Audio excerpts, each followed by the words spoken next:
welcome to another Expert Talk here at Everything ALS.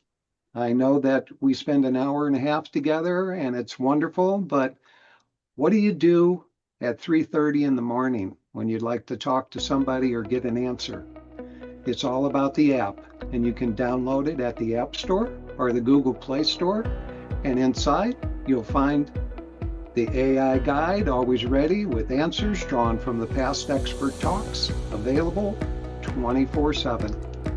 And even more importantly, the app connects you with our Pathfinders, people who are on the journey just like you. In the Connect tab, you can read their bios, see their pictures, and reach out directly. And with that, I'll turn it over to you, Christian. Thank you so much, McFinn, and welcome everybody.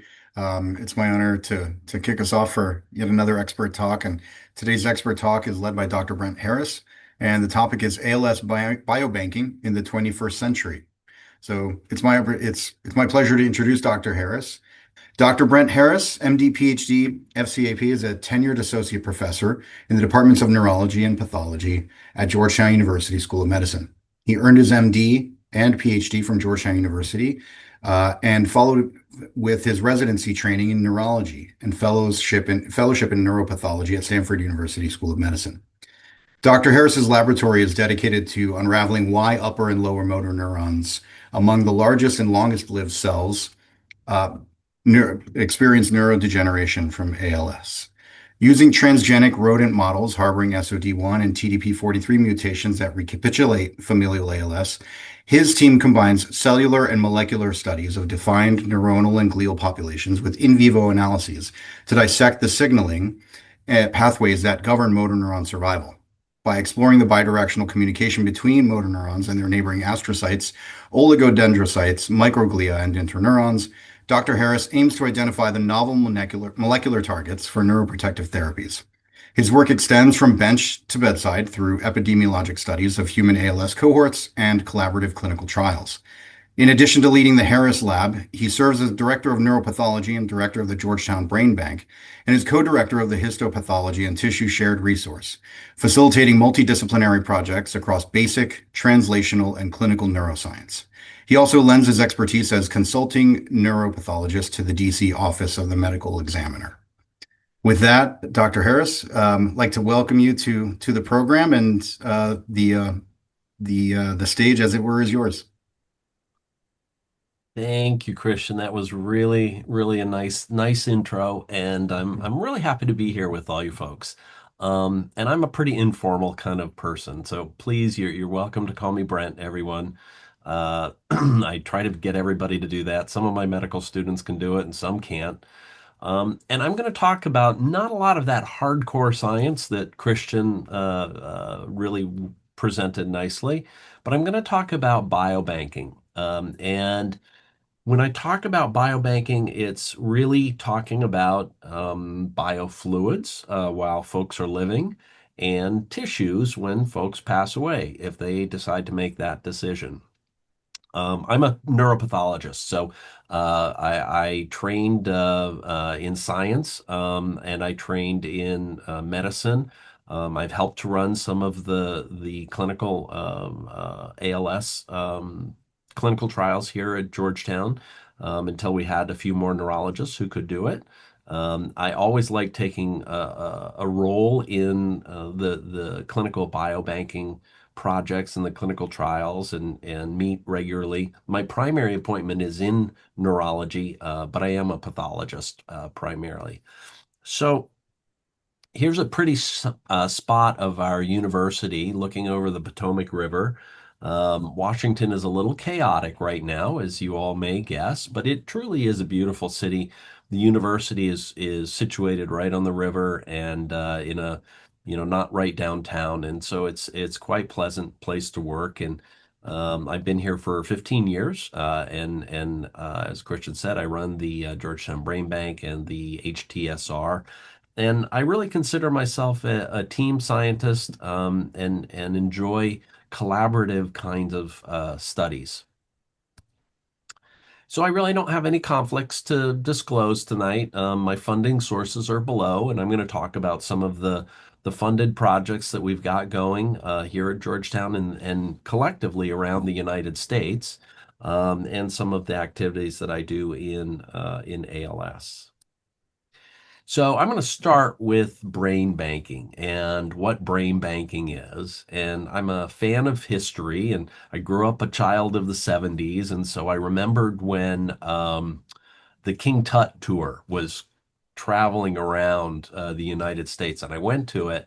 And I was fascinated. You know, it's fascinating seeing the beautiful artistry and all the gold and these giant sarcophagi um, and I saw these jars there, and I remembered learning that the Egyptians, when their esteemed leaders died, they dissected out the organs and put them in these jars. And so when I was getting ready to give this talk, and it was actually to a bunch of high school students, and I actually pulled my talk partly from that, partly from a variety of other talks, but this is from the introduction for some high school neuroscience students that came to Georgetown to learn about brain banking. And I said, you know, this is where I thought maybe brain banking started, that they had taken out the various organs, including the brain, and put them in these jars.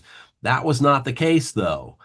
So I was wrong. That was my first guess. I didn't ask AI who were the first brain bankers. This was just my own first guess.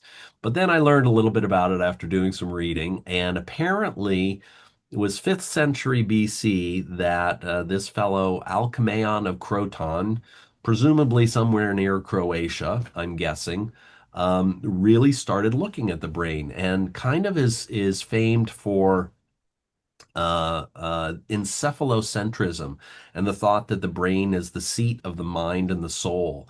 And he dissected brains and was really interested in the senses that were involved. So I'm giving this talk to a room of about 100 high school students this summer, and Georgetown is a Jesuit institution, and so I'm talking to them. And they've all been here. It's a week-long camp that they come to, neuroscience camp. And I said, and I'm talking to them about brains, and I mentioned this, that the brain being the seat of the mind and the soul, and that in my brain bank we are trying to dissect out exactly which part of the brain contains the soul. And there's dead silence. Just they don't they say nothing. They're on the edge of their seats, like I'm going to tell them where in the brain their soul is kept. And you know, I told them I was just joking.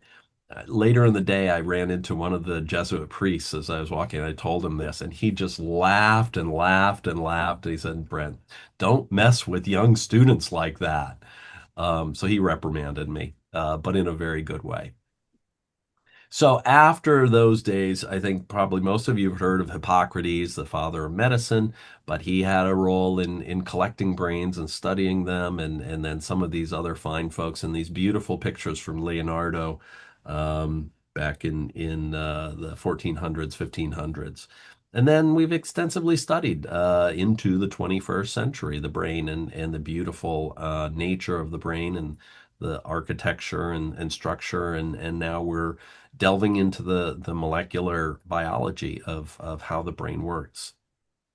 So my inspiration for becoming a brain banker, which is one of the things that neuropathologists do, and I said I'm a child of the 70s, so I grew up, you know, watching all of the sitcoms, and I'm going to throw a little humor in there because one of my favorite situational comedies was the show MASH, M-A-S-H, and it was a serious subject, but dealt with in a humorous way. And I'm sure there's some MASH fans in the audience, but I also loved movies.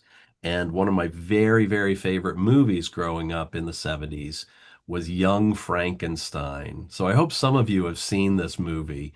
It is a classic Mel Brooks movie, one of his best, if not his best. And it's on either Netflix or Amazon Prime or one of them. So if you haven't seen it, I recommend it. Very funny. I'm not going to take time to show the little YouTube video, but there's a great scene of them collecting brains and getting some things mixed up, unfortunately, and it's worth a view. So these are a couple of different references. One from the Smithsonian magazine that came out 6 or so years ago, and it's quite a good article on brain banking and where this precious organ is looked at and studied. I pulled a couple of pictures from it, and then my collaborators at Columbia University, I think, have one of the best brain banks. Jean-Paul Vancetel, I really admire and have tried to match my brain bank to his. He's just recently retired, and I don't think I've come quite as close, but I always strive. So, what is brain banking? So, the brain is the most beautiful organ I think that I've ever seen. And as a pathologist, I've looked at them all. And it is a distinct honor to be able to study the brain, and this is what we do and how we look at it. So we examine the brain when we're brain banking, and we're thinking about making our diagnosis, and we're also thinking about whether or not if the family and person has made the decision that they would like their tissues used for research, defining the different areas that researchers in the field of ALS and frontotemporal dementia, which you guys probably know have some overlaps, and making sure that we get the tissues in the proper way. We identify where the pathology is. We de-identify all of the names and clinical information that would allow an investigator to identify the person. And then we talk with the researchers about what their project is and make sure that they get the tissue that they need for their project. So the brain has lots of really different areas in it, and each of the different areas sometimes has very discrete functionality, but we know that the connectivity of the brain is such that multiple areas actually control everything we do. So over all of those centuries that the brain has been studied, we still have lots of mysteries about how it is overall connected and how it functions.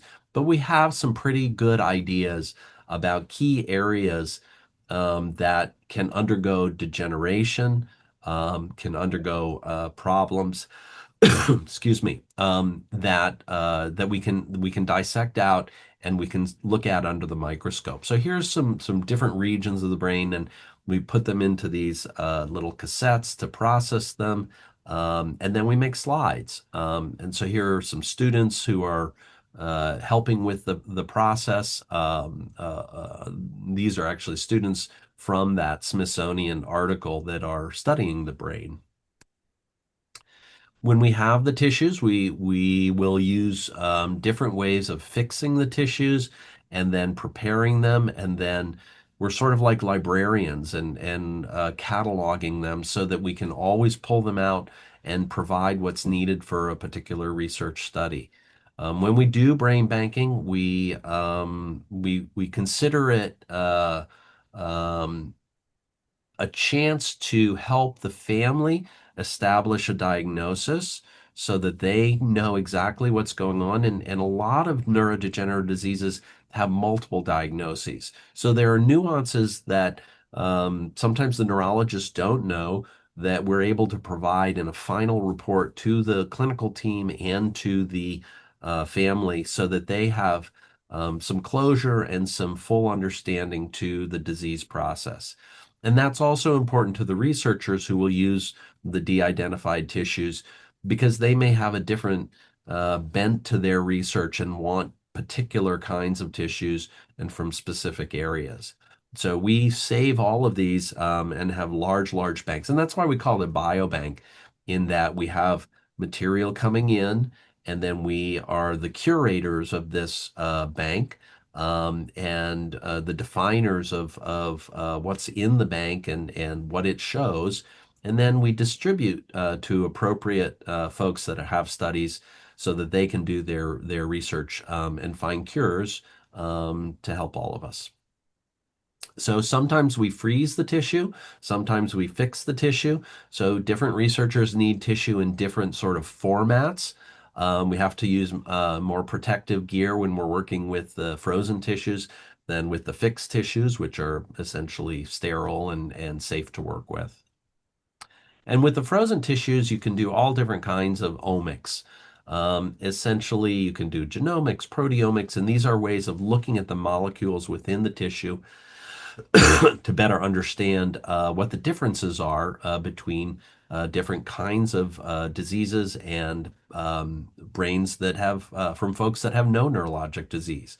So those are equally as important to be able to make comparisons. Everybody knows, though, that we are all individuals and that we all have different genetic makeup and different life experiences and different medications that we're on, different exposures. So there's no way of making a truly uniform cohort of folks with one disease. We're all unique and we all have different nuances of various different things. However, we still learn an amazing, amazing amount from studying human tissues and studying humans. And that's, I think that's one of the purviews of pathologists to be able to have the honor to study tissues from people who have died from some of these diseases, or in some cases, biofluids from folks that are living with these diseases. I've been banking brain tissues with Target ALS, which is a foundation, a really fantastic foundation that some of you may be aware of, based out of New York. It is a nonprofit foundation that started at Columbia University, but then spun off into the foundation. It's been supported for many years, and one of the principles that they have decided is to form these cores to provide materials to scientists. And they also have many different other training grants and more specific scientific grants. But I've been involved in the postmortem tissue core for more than 10 years, and I've been helping to lead it in the last 5 or 6 years. So our different cores include Georgetown, Columbia, the Barrow Institute out in Arizona, Washington University in St. Louis, UC San Diego. Then we just brought on our first international partner, University of Edinburgh, this last year.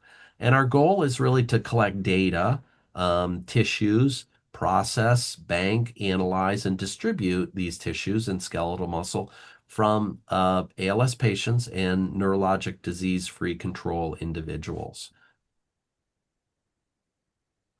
The foundation thinks it's very important, and we all think it's very important that these tissues are provided to researchers in a IP independent manner. So we collect them at the bequest of the funders of the foundation and the foundation, but our individual universities and we as individuals have no IP kind of control of the tissues.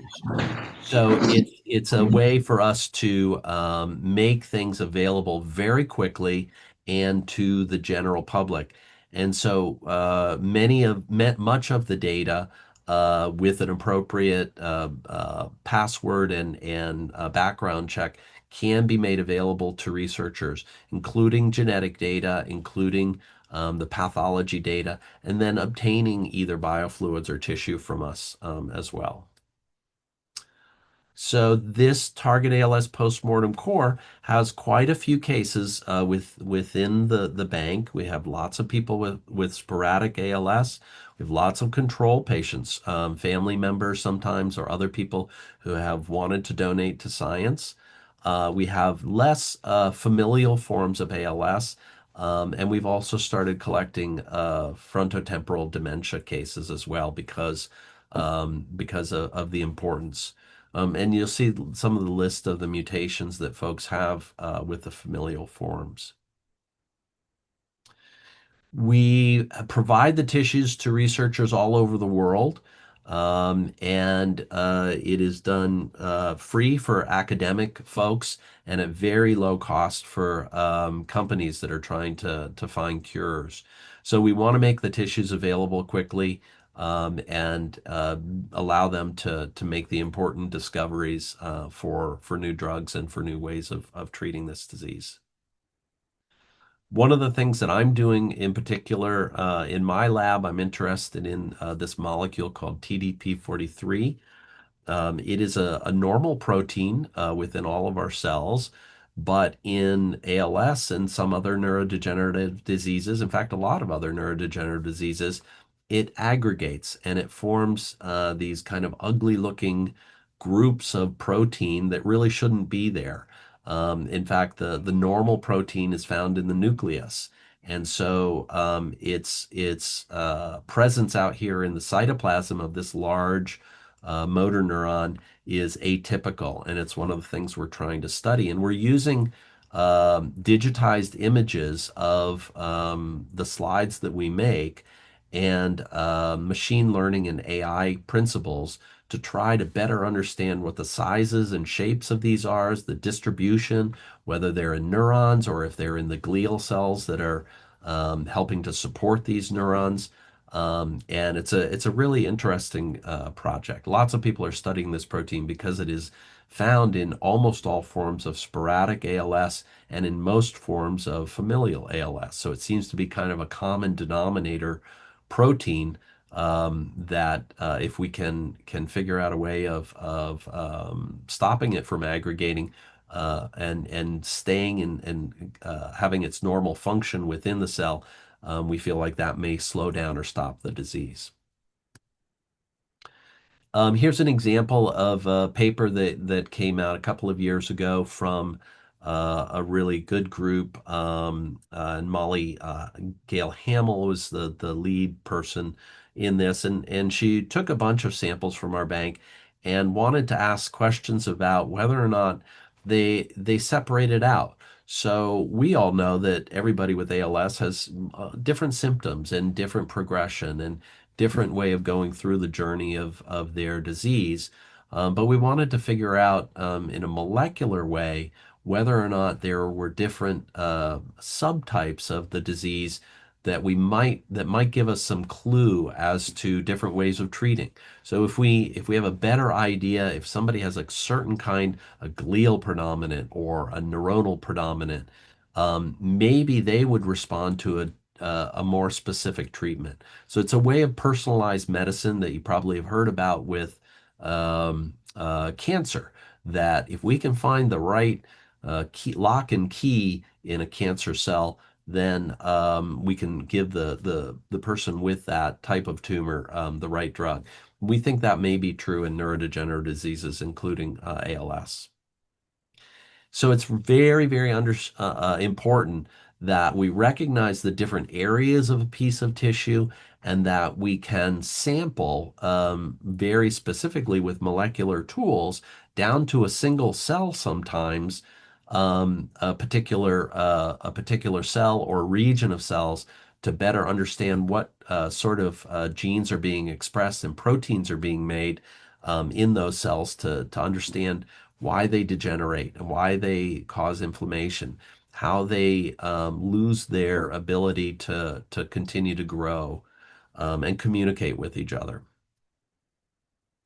So here's the goal of the mission statement of our brain bank. The Georgetown Brain Bank will, oh, I'm losing, oh, let me close that.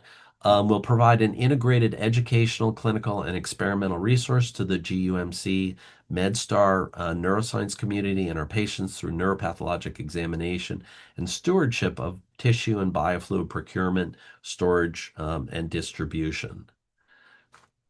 Get back on here.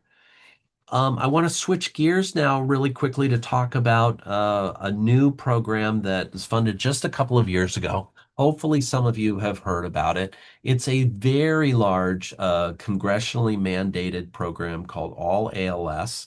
And the idea behind this, and it's bipartisan, which is fantastic these days to have something that is supported by almost everybody in government and is looking to better understand and help us in this country with this disease. So the goals are to create a very large funded flexible research consortium It's bringing together best-in-class, widely accessible longitudinal natural history and biomarker studies with broad enrollment, has the audacious goal of trying to enroll everybody with ALS in the country, and develop disseminated study methodology and make this large shared portal and biobank that, as sort of a model that Target ALS has been doing for the last few years, but at a much wider scale, and to identify new biomarkers to help with ALS drug development and expand these goals over the time of the consortium. So this is an interesting method of funding a large research endeavor that is called a public-private partnership. And you can see there are a lot of foundations, associations, companies, and the NIH and FDA that have kind of all pulled together because we understand how important it is to have this public-private partnership. And so there is an overarching board that then gives us the mandate of what we need to do in the All ALS Consortium to try to build our centers around the country and get you folks to get interested in participating. Our PIs, our contact PIs are James Berry at MGH and Bob Bowser in Arizona. And then I sit with a bunch of other really cool investigators, scientists, and neurologists as a PI. And it's such a big study. We need all of these folks helping to lead. And then each of the centers has their own site PIs. And you'll probably see many centers in there that you all know. But the goal is to try to serve everybody in the United States. And you see that we don't have a site in every part of the United States. And we have a portion of the study that allows us to work with folks remotely. So the understanding is that we can get to anywhere in the United States and allow somebody to participate in this kind of research. So there are two main branches of the research study. One is called ASSESS, and the ASSESS collects vital data on individuals living with ALS to track the disease progression and identify new biomarkers. And so folks can enroll either through one of those 35 sites, or they can enroll in the general program if they are too far away from those sites. And then a nurse would come out to wherever they live in the United States and work with them. And some of it would be work that was done also via telemedicine. Prevent is the other branch, which focuses on understanding the earliest stages of the disease in people who are at risk, who have not developed ALS, but maybe they have family members who have a genetic form, and they want to help because they maybe have a genetic form as well.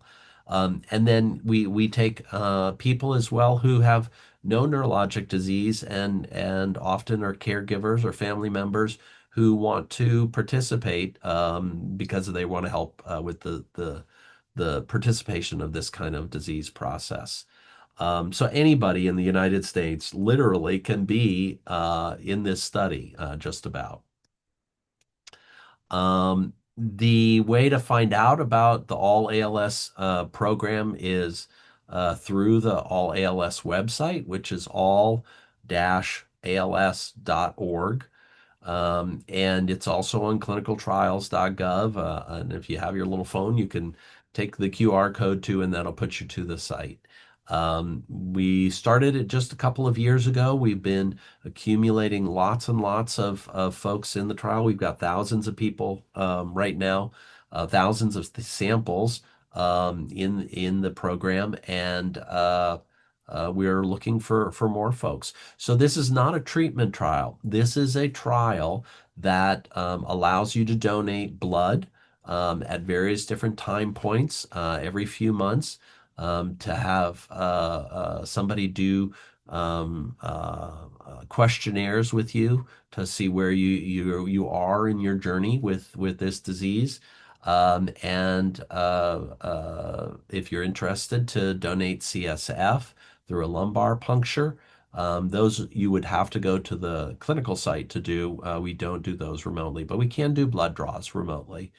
And then we also are just starting a branch that is looking at digital biomarkers where you would wear almost like a watch, an Apple Watch or a Fitbit type watch or an ankle bracelet that would help capture movements throughout the day and to see if that is a way of being able to understand this disease process.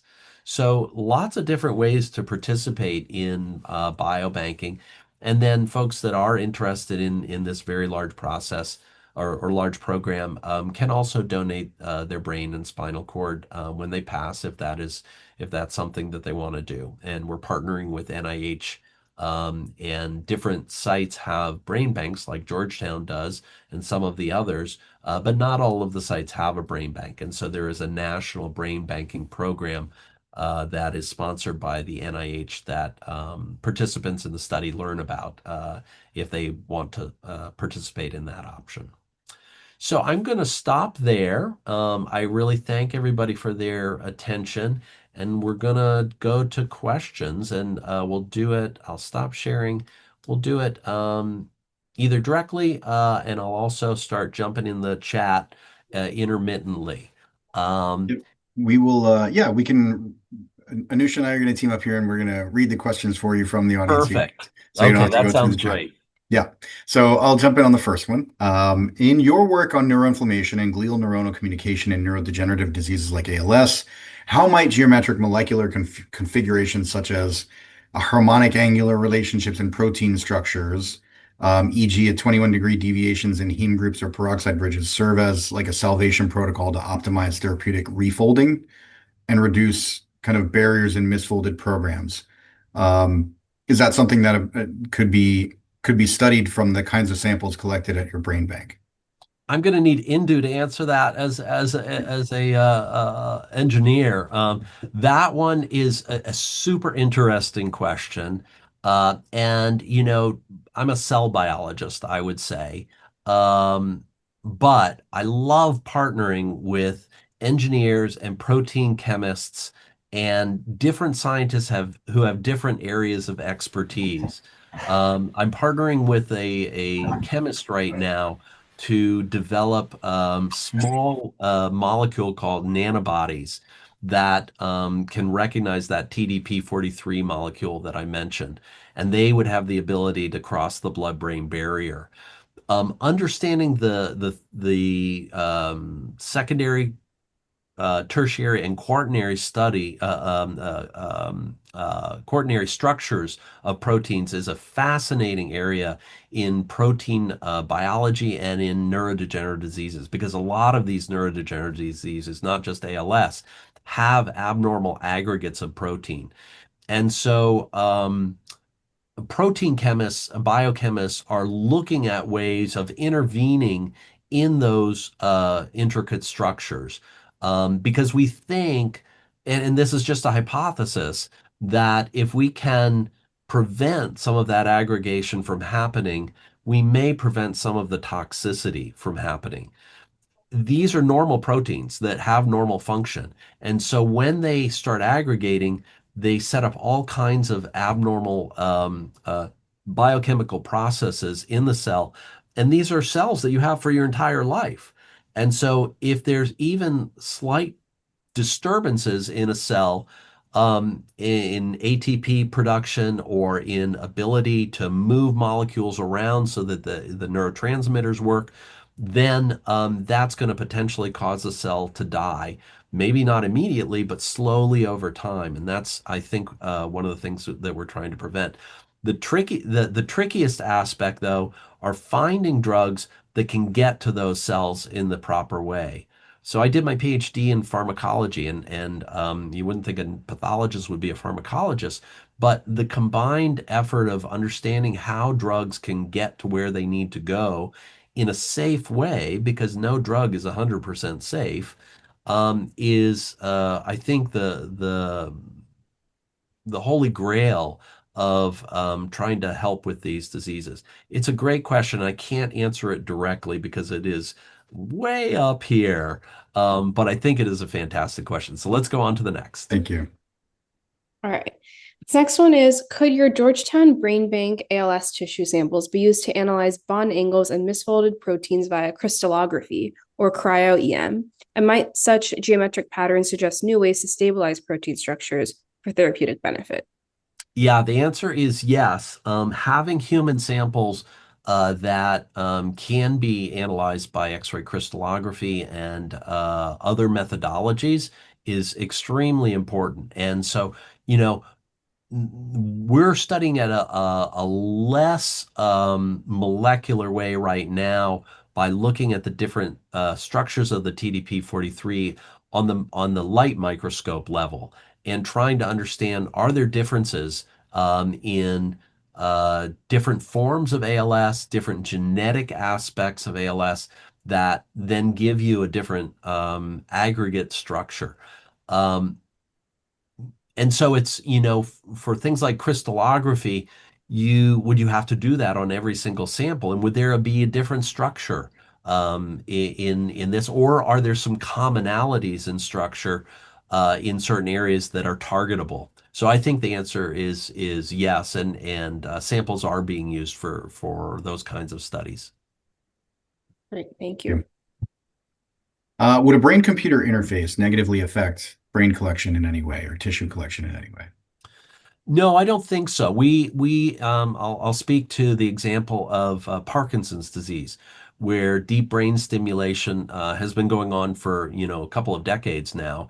And that's where you have an external electrode that is placed into a very specific nucleus in the brain that can be turned on and off to allow for better control of movement.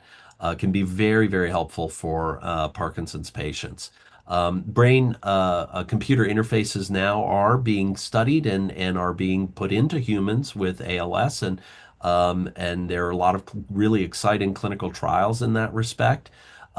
Most of those, I've gone to a couple of talks from neurosurgeons who are doing this work, and most of those type interfaces are on the surface of the brain. So the part of the brain that controls your motor movement is a strip called the motor strip, and you don't have to go very deep. So it's, in a sense, it's an easier computer interface than the one there is for Parkinson's patients that has to go into the very deep structures of the brain. So I think the answer is that no, we've done many brain collections for deep brain stimulation, and we can work around and remove the interface.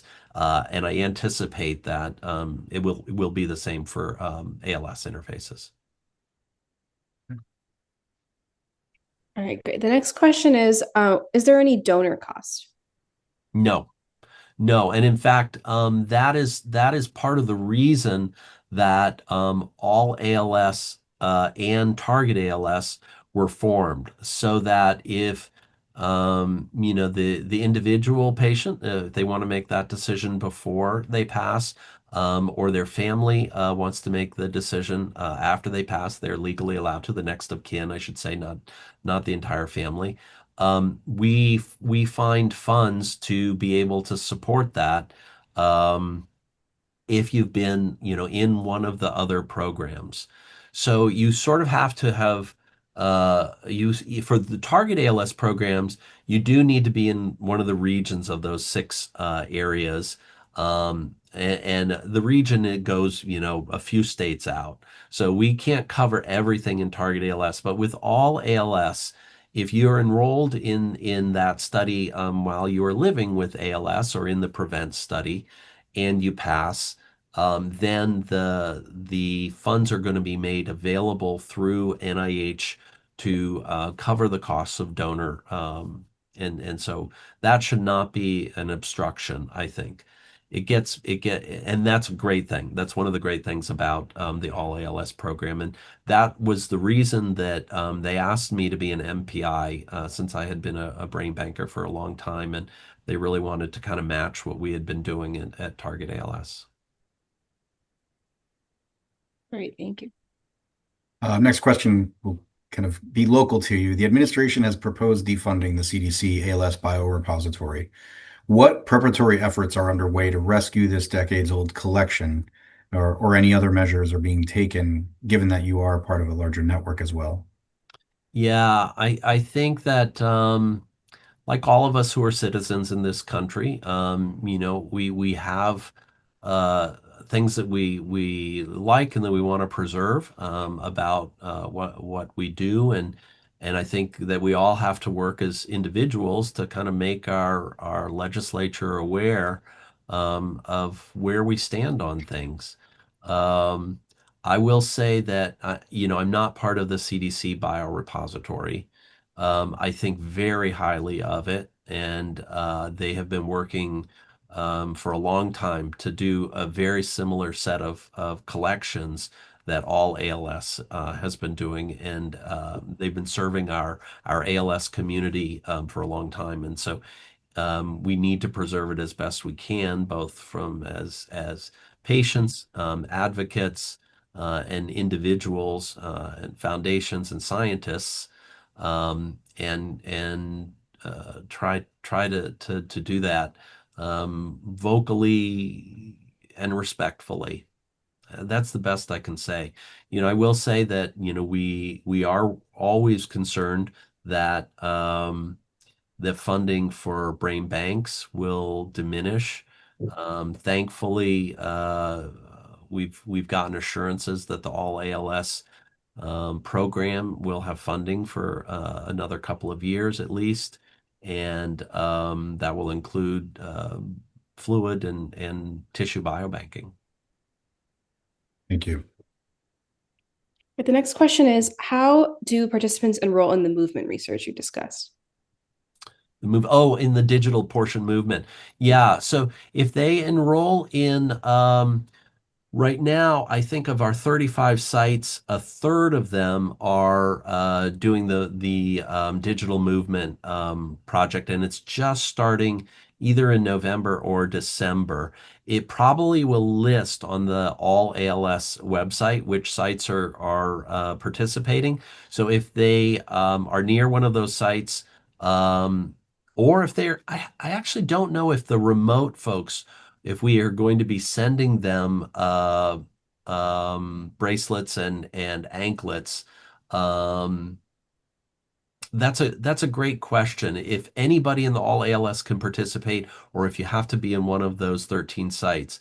We've talked about expanding it to all of the sites, and I think there is a data recovery that has to happen by going into the site and making sure that the batteries are maintained and those kinds of things. So I don't know about remote participants, but that would be a question that you certainly could ask on the All ALS site. I just wanted to add, Dr. Harris, that we work with James Berry very closely, and Yeah.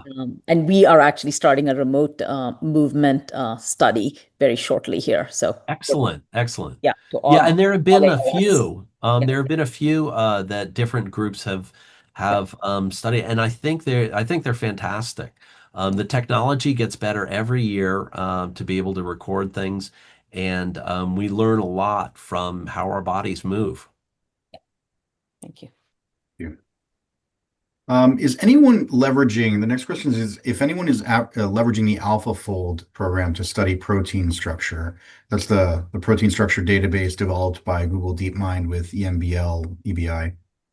Yeah, I don't know the answer to that question, I'm afraid. I wouldn't be surprised though. Thank you. All right, the next question is from an audience member who said that we donated my husband's spine and brain to the Mayo Clinic in Jacksonville. Do you get notified when there are these kinds of donations? So if you're studying ALS with FTD and the C9 gene samples were donated by my husband. Yeah, that's a great question. So there are multiple brain banks all around the country. The one in Jacksonville at Mayo is one of the best, and so it's led by Dennis Dixon, and he is been a long time brain bank collector. Um, will that go into the overall database for all ALS when we get the database going? We actually haven't started the postmortem collections yet because We just started the All ALS program. But brain bankers can communicate with each other about when there is a particular study of interest and people need lots and lots of tissues from multiple different patients. So they can go to multiple different brain banks. And the NIH does coordinate a site that lists all of the brain banks in the country. And so we often, as brain bankers, will get a request to our bank and we don't quite have enough material to fill it, and we'll contact others to be able to do that. And we try to make it as easy for scientists to get access to these tissues as possible. And that's one of our jobs, is to really figure out the right tissues for the right project, for the right scientific group. And often they do come from multiple different banks. Thank you. Earlier today, the following was reported by Neuroscience News, that a summary, basically that a groundbreaking study has shown that ALS may actually be an autoimmune disease, and researchers discovered that the CD4 plus T cells attack neuron-associated proteins, driving rapid disease progression. Would you consider this insight kind of groundbreaking or actually unsurprising at this point?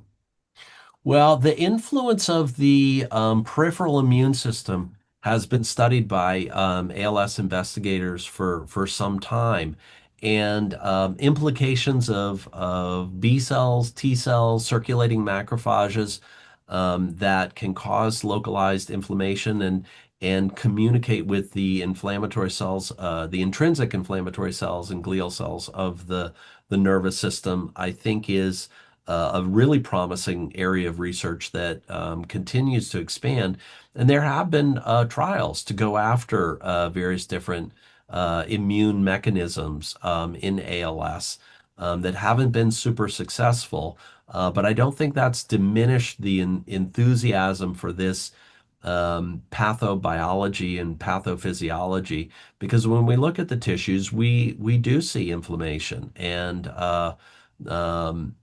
harnessing immune cells through CAR T therapy, as they've been doing now for cancers, I think is another promising way of going after this disease potentially. Thank you. Next question is there any inherent heterogeneity in brain tissue that exists across the human population? And how do you account for this in your research? That's a great question. Yeah, we're all individuals. All our brains are different. The gyri and the sulci and how our synapses are made are all a product of our genes and our experiences. And so there's tremendous heterogeneity among us as humans, but the basic cells in mammals making up the brain are all pretty similar. And so the individual functioning of how a synapse works and the proteins that are important in synaptic transmission and how the circuits line up so that we have the complex structures and functions are all relatively similar. So the question is, what's the heterogeneity among humans?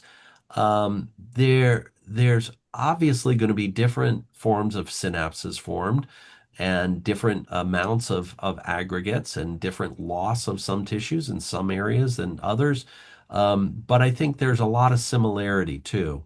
And the importance of having a large number of tissues available to study, both from people with diseases and people without diseases, I think just makes the science better to make comparisons between them. Thank you. A little bit of a question that may be a little technical for folks, but one of the things where that's really important to tissue collection is postmortem interval, or basically time from when somebody is deceased to when that tissue is collected. And you, by all means, feel free to explain further than I can. But how much of a barrier to better research and development and drug development in ALS is that postmortem interval when running the bank or aspiring to kind of enhance innovation in the biobank networks? Yeah, so there's some science behind this as well. And at our banks, we strive to be able to collect the tissues within 24 hours. The logistics are challenging, especially if folks are coming from long distances, if it takes a while to do the consenting. And so we often will have pre-meetings with people with disease and their families about the steps that are needed to happen when somebody passes. There are programs around the country that do rapid autopsy, where they really try to get the tissues within several hours of somebody passing. Um, we've done a few experiments, and others have done experiments looking at if the bodies are maintained cold at a funeral home or at a hospital. What is going to be the loss of integrity of different molecules, and there's a sort of a different decline for different kinds of molecules. Some are very stable. DNA is very stable. RNA is not as stable. Proteins, in some cases, are pretty stable. And so a lot of the integrity is there even 2 or 3 days after somebody has passed, as long as they have been maintained in a cold room. But we do try to move along quickly, and have kind of ducks lined up early so that families know who to call at the right time, and we can get things moving much more quickly. Thank you. Next question is, how do you ensure that control individuals are truly disease-free? Yeah, so there's no such thing really as a human control, right? As I was saying earlier, we all have different experiences and genetics, and so when we accept folks into the bank, we talk with the family, we go through medical records, but then we do a careful neuropathologic examination so that we can find out if somebody has had a little stroke that maybe wasn't known clinically, or has the earliest findings of Alzheimer's that, the changes are there, but clinically it was not known. And so part of brain banking is to do a very careful look at somebody's medical history and talking with family and questioning what people did for a career, what kind of exposures they had. But then it's also in the examination of the tissue, where we can do all different kinds of stains and look for other comorbidity, co-diseases that might be present. And then we list those as well. And so there is no true control when we work with humans. Thank you. How often are clinical trials involved in helping source and provide people's will to not only participate in clinical trials, but also donate tissues after the fact? And is there any complexity there, or is that something that's really part of the biobanking process today? Yeah, I mean, I think clinical trials that are treatment trials are really focused on, this novel medication, and is it going to put a dent in the progression of somebody's ALS? And that's where, I think the focus has been. There has been focus as well in collecting CSF and blood biomarkers that often can be used to measure the amount of drug or other parameters, and see whether or not that is a surrogate way of following the disease. And often from those clinical trials, there is extra blood or CSF that then gets put into a more general bank that is then made available for other research studies. Many drug companies, though, do not really factor in postmortem analysis of tissues. Some do, but not very many. And that's why these large programs like all ALS and Alzheimer's disease centers follow people for many years, and then those that make the decision to donate their tissues allow for that as well. And they're usually long-term programs, where as opposed to clinical trials, which are usually self-limited, very short time periods of a couple of years, 2 or 3 years. Got it. So if they're, just to follow up with that, if clinical trials are less likely to be a big source of tissue donation directly to biobanks of the kind of work you're doing, what are some of the big wins that you've seen or had or experienced from running a biobank like you've run, and in its contributions to either translational science or that you've seen play forward into drug development? Yeah, well, I will say, while the drug companies are not supporting biobanking that much on the tissue side of things, what does happen is that we are able to link the trials that people are in with a unique identifier, that then if they come to another brain bank per se, then we can go back and we can find out what sort of studies people might have been in.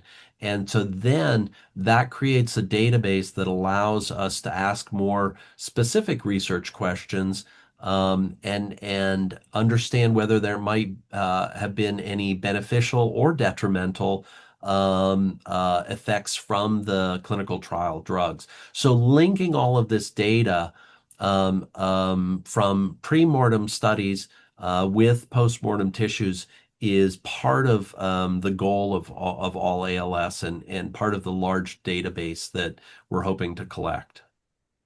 So much. When you compare brain tissue samples from younger versus older donors in the brain bank, what kinds of differences do you see? Are there like age-related changes that maybe can help us better understand how ALS or other degenerative diseases progress? Yeah, I'll talk a little bit about my own research for a minute, in that we have done some of these studies of trying to understand how normal aging happens in the brain, and a process called senescence occurs in different cells. And so we've done a number of studies over the last decade or so, trying to ask this question, are there more senescent cells, cells that are not going through division anymore and that are not able to function correctly and start making an inflammatory environment in people with neurodegenerative diseases, including ALS and Alzheimer's and frontotemporal dementia, compared to age-matched normals? And then are there intrinsic differences in the glial cells or the neurons of a younger individual compared to an older individual? And we do find that younger people, younger kids, sadly, we do have pediatric cases in brain banks, and we have those tissues, and they have died from non-neurodegenerative diseases, other things, cancer or accidents. They have a different level of senescence, a very low level, compared to older people. And then older people with neurodegenerative diseases have kind of the highest level. So there's kind of a gradation among age, and there are other researchers who are studying in a more defined decade by decade level of senescence and changes. We also know that as you age, and this is a chronic problem in the US as well as throughout the world, that you have changes in your blood vessels. And especially if you have poorly controlled hypertension or poorly controlled diabetes, that your blood vessels are different than folks that don't have those problems.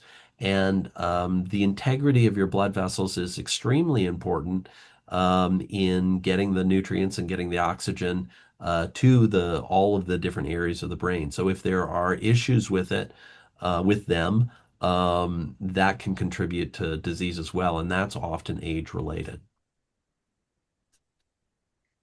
Thank you so much. Brent, Dr. Harris, thank you so much for the program tonight.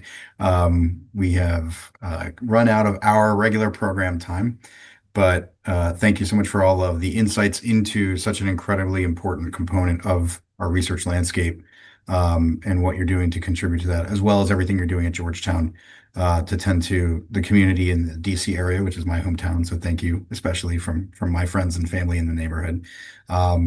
And yep, I'll turn it over here to Indu and McFinn. Hey, Brent, what did you think of these questions we brought to you this evening? You guys did great. I really appreciate the thought-provoking questions. They're right on target. I hope that, some of the information I provided was helpful to you. And anybody's welcome to contact me anytime. Yeah, actually on that front, real quick, if you want to plug any, resources that people can be navigated to or decision tools that could be helpful for people who are considering donating, now's a good time to do it as well. Yeah, I think the all-als.org is a great site. There is information in the NIH Neurobiobank about donating tissues. If you have a medical school near you, there's often a brain bank nearby. The Target ALS site has some information about donating tissues. Those are really the big ones. I think that everybody would be potentially interested in. Thank you very much. This is an area that as we expand ourselves beyond our own remote studies and all the technology that we're developing to advance digital endpoints for trials and digital biomarkers, one of the great initiatives that we hope to endeavor to achieve in the next year or two is to connect the digital data back upstream into core brain pathophysiology. So, Right. and really find signal there. So we look forward to working with you and everybody else at Niels and everyone else to advance that. Fantastic. My thoughts are with all of you guys, and thanks for collectively, bringing these topics up. Thanks again. All Well, right. Thank you for doing this valuable research. My Yeah, pleasure. Take care, all. Brent, we really appreciate your input and your insights. Thank you so Thank much. you.